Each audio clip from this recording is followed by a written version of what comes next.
Cuaca panas melanda wilayah Muara Enim, warga dihimbau untuk berhati-hati akan penyebab penyakit diare dan ispa. Lantaran cuaca panas menyebabkan sumber air bersih cepat tercemar.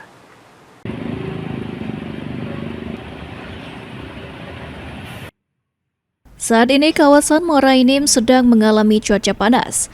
Cuaca panas akan menyebabkan penyebaran penyakit lebih mudah. Dua penyakit yang lebih menjadi perhatian untuk diwaspadai oleh masyarakat seperti diare dan ispa.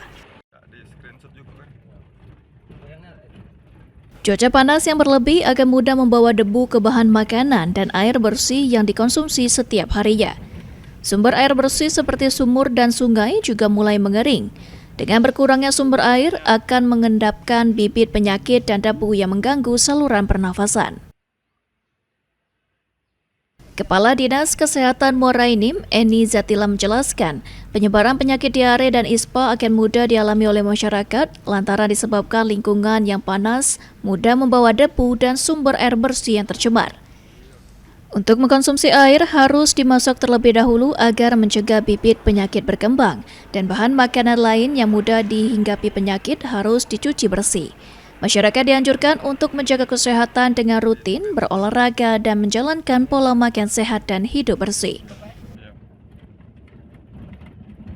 Setiap musim panas ya yang perlu kita antisipasi itu ada dua, ispa sama diare. Kalau ispa mulai batuk pilek sekarang kan sudah mulai, kemudian diare juga ya. Kalau untuk diare kita antisipasi dari air minum. Air minum misalkan kalau memang baik air minumnya direbus ya, atau kalau memang air isi ulang, kalau memang yakin ya silakan. Tapi kalau memang airnya lebih baik direbus.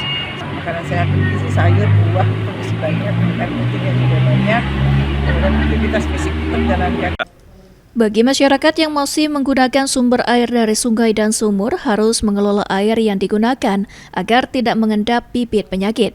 Serta bagi yang beraktivitas di luar rumah disarankan untuk menggunakan masker, banyak minum air putih dan konsumsi buah segar. Mardian Syapal TV.